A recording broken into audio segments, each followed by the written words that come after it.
Hi, my name is Jennifer, and in this video, I'm going to show you how to make an Alpine Tomme cheese. When I first started cheese making, one of the things that kind of paralyzed me or worried me was what would happen in all the different scenarios if things didn't go according to plan. Things didn't go according to plan in this video, and so I'm keeping it in here to show you things happen, and you gotta learn how to deal with it. Cheese making is an adventure. Important thing is to stick with it, keep working at it, figure it out, and have fun.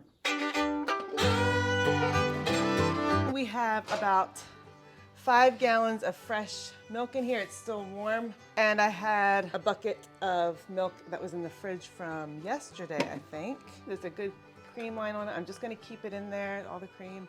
And there's the milk from this morning. That's right around 7 gallons. This cheese does not have to be full fat. You can do it partial fat, you can do skim. I'm just doing a full fat cheese because I have a lot of fat. This is my 50% white vinegar and water solution that I use to just wipe down a few of my main tools. The milk had been warm minus that bucket of cold stuff. So I'm gonna check the temp right off the bat to see about how long it's gonna go. Right now it's 86 degrees, it's pretty close. So we're gonna bring it up to 106. That's gonna be at least 8 minutes on high heat. Most cheeses that are thermophilic, that heat up to like 104, 106 degrees or above, require a thermophilic culture. Yogurt provides that. So it's a very easy way to start your cheeses and get them culturing. Don't need anything fancy for that. So this was gonna take about 3/4 cup of yogurt. One more scoop and I'll have enough for my breakfast. Ladle out a little bit of milk from here to thin this out so it will incorporate better into the whole pot of milk. So here's the calcium chloride. Very easy to make your own solution. I'm gonna do a little less than a teaspoon. This will just help to add more soluble calcium to the milk so that it will yield more cheese curds. And then I'm gonna add a little bit of water to this. With an Alpine Tomme, everything happens all at the same time. There is no period of time for culturing the milk. So you add the calcium chloride and stir that in. Then you add your thermophilic culture or your yogurt. And then right away, without waiting, you add the rennet. So all that happens in one go, and then you let it rest for 45 minutes. It's been 45 minutes, so now we're gonna check for a clean break. Actually, I can tell it's already ready because look, around the edge, you can see those bubbles and like it's splitting. You can press on it. Oh, there's whey that comes right up. It is ready. Gonna split it, yep. Clean break there. We're gonna cut it into 3/4 inch cubes, roughly.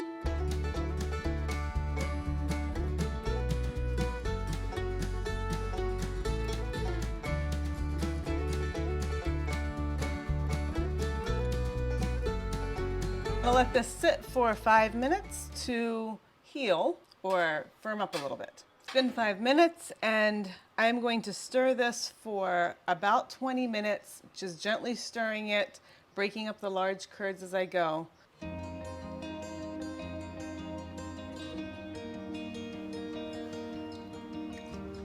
Big slabs, you just pop them apart. Oops, I'm dripping whey all over the floor.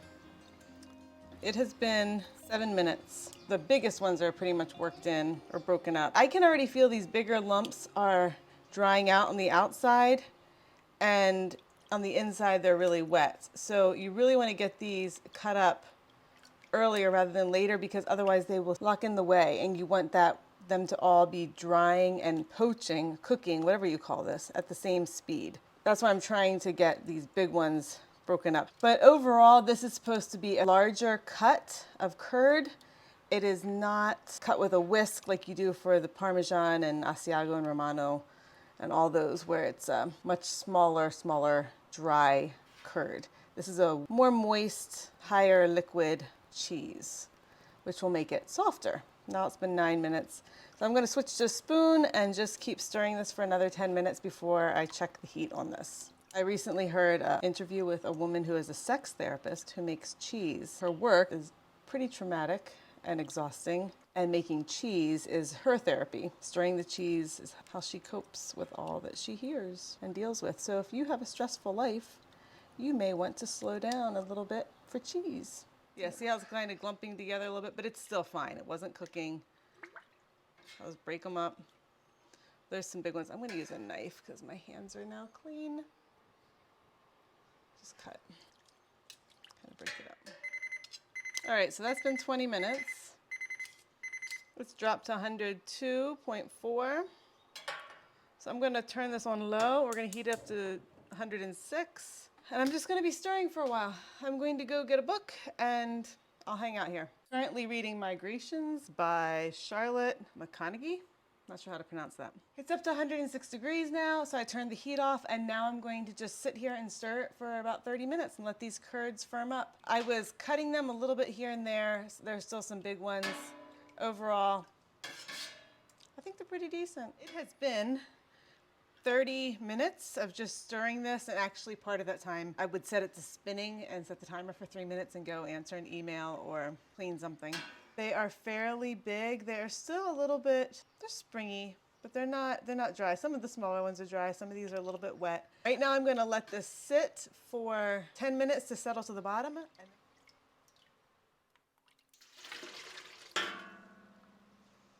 Supper for the pigs. Oh, no, I'm still not strong enough for that. So now we'll do breakfast for the pigs. Ooh, starting to get curds back in there. Yay, I'm impressed with myself. Let me put these back in.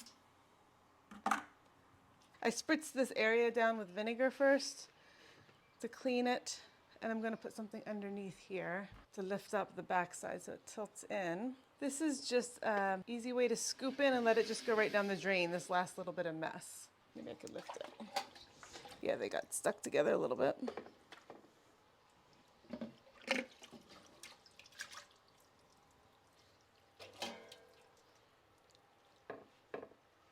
Notice how these are so much more squidgy than like the Asiago or the Monterey Jack. These are very moist curd. They're kind of plump. And this cheese yields a fair bit. I'm gonna strain the rest of these curds out into over that bucket in that colander. You can always taste them to see what you think. They're sweet, gentle. They squeak a little bit, but not really. They're not like the squeaky curds, like the cheddars. They're very delicious, actually. Add salt to these, mix them with some cream, cottage cheese.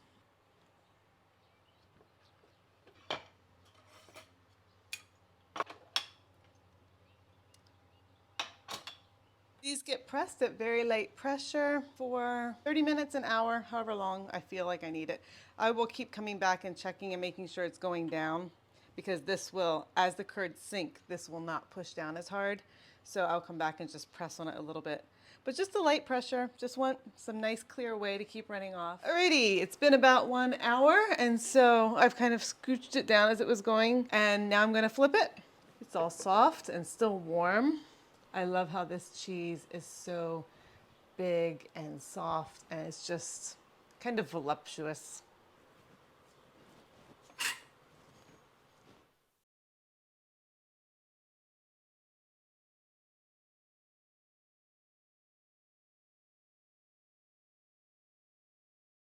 Let it go for another hour, right around 30 pounds. It's still soft, which I'm glad to see. That's what it looks like.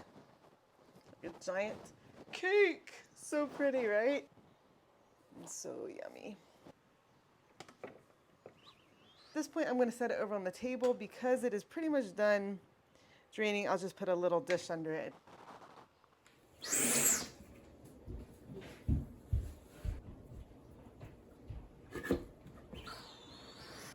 What's it, 30? Do it till tomorrow morning. Good morning, good morning. This Tomme has been sitting overnight. It's been pressing total of not quite 24 hours, but almost. This is a dry salted cheese, so it's over a process of 2 days that we are going to get the salt to work its way into the cheese.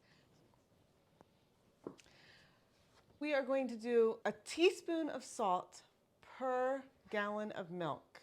And you do that twice. So I'm going to put salt on the top of this, 7 teaspoons of salt, rub it in, let it sit for 24 hours. Some of the whey will come off, the salt will begin working its way in. Flip the cheese, 7 more teaspoons on the other side. I do this by using a bucket. I think this will fit, right? Yes, it will fit. Whatever is big enough to create like a lid. You can use a Tupperware container whatever you want. Whey will come out and run onto the table if you want something with a little bit of a lip. 7 teaspoons of salt. 1, 2, 7. And then I just pat it over the top. And you don't worry about the sides. I always think, oh, it needs to be on the sides, but it doesn't. It works its way down in just fine. So there's the salt top. And then I take my bucket and just put it down over top.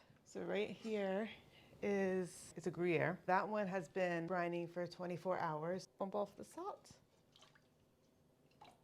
Over here, I have a Sal George. This Tomme will sit here for 24 hours, and tomorrow morning I'll flip it and we'll salt the other side. Look at that. Got all slumpy.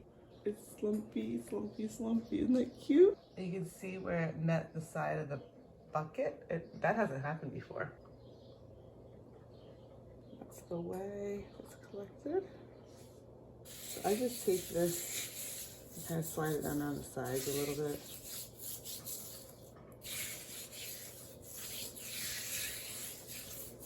You can see how it's turning a harder yellow where the salt was touching it.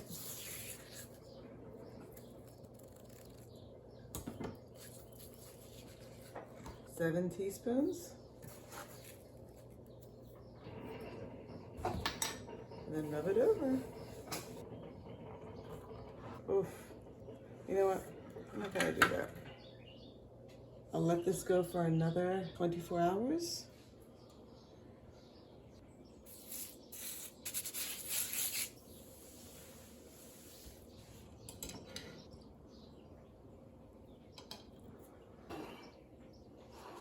When I came home from work today, this part was all slimy, so I splashed on more salt again, and I'm just keeping it salted. It kind of has a funky smell. I don't know what that's about. I'm gonna just put more salt on it. You can see all this whey is coming off.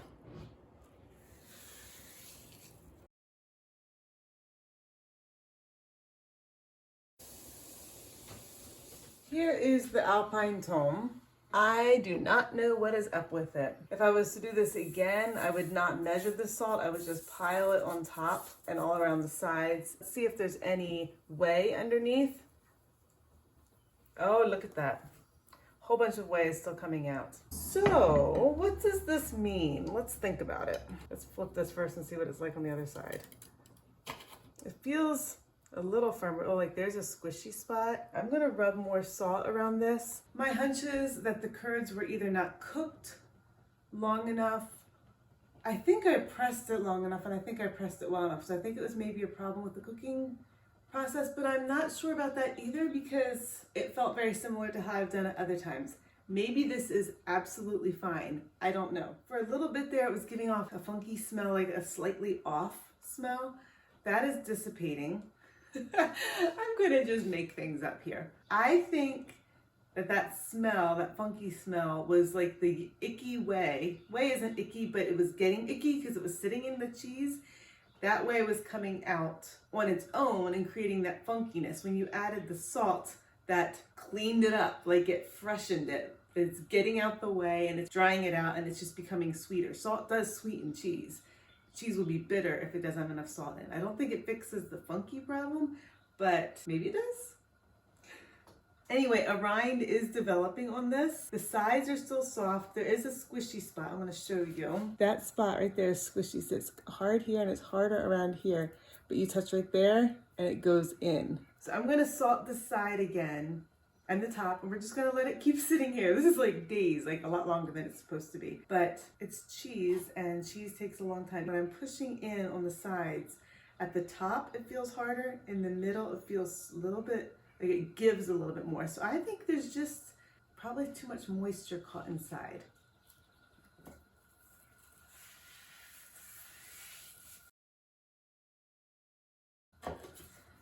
Might be the saltiest cheese in the history of cheeses. No, it's not gonna be. Feta's way saltier. I mean, you salt fish and it preserves it for forever. So this has gotta work out eventually, right? I've never had this trouble with a Tomme before. This is a new thing I guess what I'm saying is the recipe still works. I've made it a lot of times and it's worked out. I just happen to be filming at a time when it's a little bit wonky. It might still work out because this is what cheese making is. Sometimes it goes a little wonky, which doesn't mean it's failed, doesn't mean it's bad, doesn't mean it's wrong. It's just different, and you've got to learn to like roll with it and figure it out and think it through. Or I should say, I've got to do that. I'm always doing this and trying to figure it out, and it's always a bit of a mystery, and that's why I feel totally unqualified to share my cheese making experiences because I really don't know what's going on. But maybe if you see me messing up or being confused or see the little ebbs and flows in my confidence and in the process, it'll help you to like gain your footing and just be a little bit more bold with making mistakes. This salt does not seem to be going in any further. Let's see if there's whey underneath. Oh, it's really quite wet there. Oh, yeah, there's whey, but it's a lot less than there's been. Gonna take that as a good sign. How's this on the underside? Oh, look how wet that is. This just does not feel right. It's getting a rind. It doesn't smell bad. That doesn't smell bad. And it's not feeling squishy. It's feeling much more firm. I'm gonna just put a little bit more salt on this. There we go. It looks to me like the salt is all sitting on the outside. It doesn't seem like there's much moisture. It feels like that oozy, liquidy, slimy stuff has stopped. Let's see if there's whey under here. Maybe a half teaspoon. So I think we are good with salting.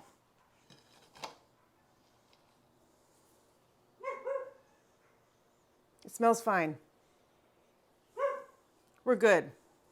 It looks wet on the bottom, but there's still a lot of salt on it. I don't think it's absorbing in anymore. We're gonna now air dry this, and I'm gonna stick it in the cheese fridge. And that dumb dog, if he doesn't shut up.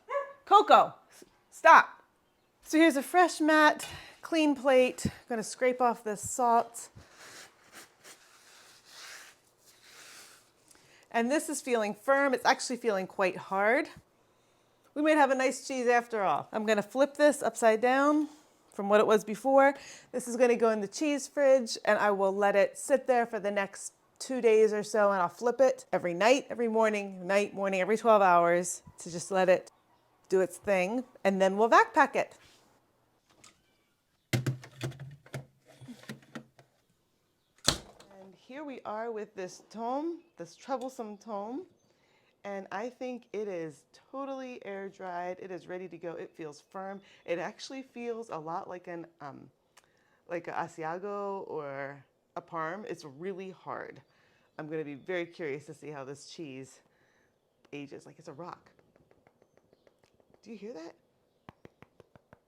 You get like, knock knock, who's there? Hard cheese. Hard cheese who? Hard cheese. I think we can fit it all in this bag. It's not that huge. We can, yay.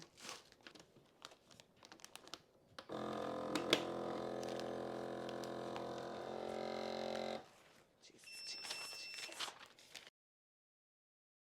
Now this goes down in the cheese cellar, the cheese fridge, and I will age it, flipping it weekly.